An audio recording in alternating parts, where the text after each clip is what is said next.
great pleasure to follow the Honourable Member for Witney, and I very warmly endorse much of what he says about the investment in technical skills and in our industries. Today, Mr Deputy Speaker, we're debating the elements of the budget which relate to Britain's place in the world.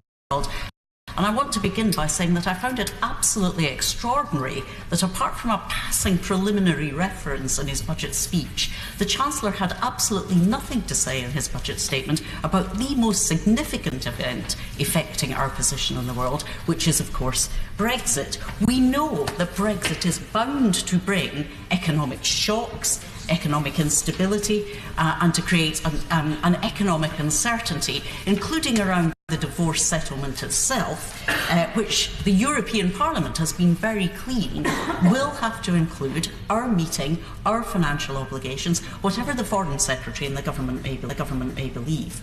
In my constituency, Mr Deputy Speaker, people are already feeling the effect of rising prices as a result of the devalued pound.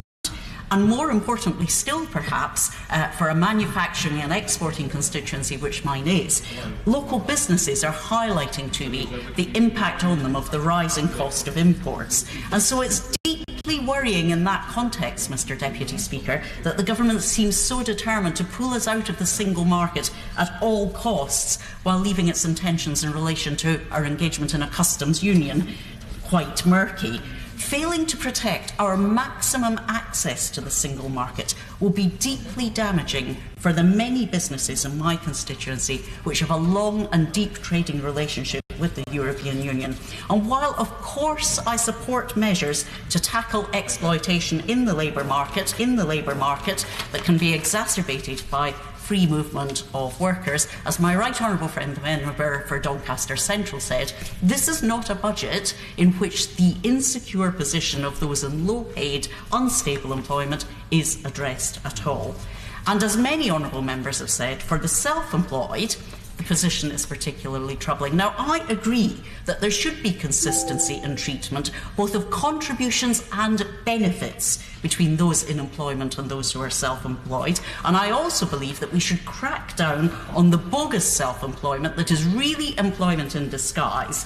But I don't believe it's right for the government to put the cart before the horse in a way that will be unfair to many self-employed people by increasing their contributions without fully aligning their benefits with those in paid work. And I'm particularly troubled by those self-employed people in low-paid self-employment, the group the OBR identifies as rising fastest. Some of those will be the newly self-employed who are in practice in low-paid self-employment because they can't find the permanent employment that many would prefer. And I really hope that in developing this measure, and I understand the government is now taking some time to think a little more carefully about it, ministers will publish a detailed impact assessment of who will be affected, in which industrial sectors, how the effect will vary across regions, age groups, and how long people will have spent in self-employment. Mr Speaker, in the context of this debate's theme of Britain and the world, can I also express my concern at the budget's failure to address our environmental obligations? Last week, the Chancellor missed the opportunity to announce measures that would have reduced the number of diesel vehicles on our roads. Yet it's been estimated that nearly 40,000 early deaths a year can be linked to air pollution, and the cost to the Treasury is over £27 billion.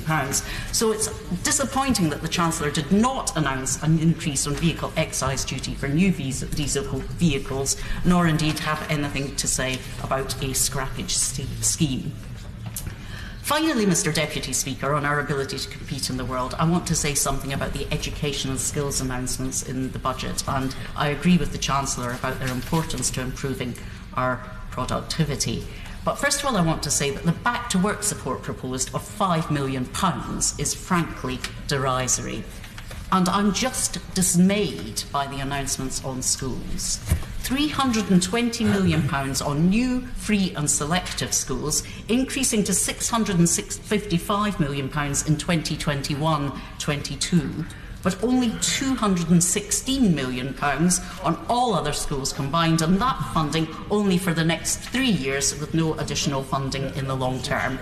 In Trafford, schools already face losing £443 per pupil, according to teaching and teaching support unions, yet the government is pouring more money into new free schools that will educate only a minority of our children and for which there is absolutely no evidence that they will raise standards or the attainment of our most disadvantaged kids. Adding insult to injury, there'll be money for children on free school meals to travel to selected schools. That amounts to fewer than 3% of children, while in Trafford, parents of children with special educational needs have to pay for home-to-school transport. Last week, a primary school serving a disadvantaged intake in my constituency were unable to take up the offer of a free health and wellbeing session at Lancashire Cricket Club because they couldn't afford the bus fare to get there. It is absolutely iniquitous that transport to school should be prioritised only for those going to selective schools. So, Mr Deputy Speaker, I can't see this as a budget that works for everyone. It's a budget that leaves us poorer, more isolated, more divided, especially if we're for those of my constituents who are in low-paid work, just about managing if they're lucky, but more likely struggling to get by. And, Mr Deputy Speaker, in betraying the next generation, it will do nothing to enhance Britain's status in the world.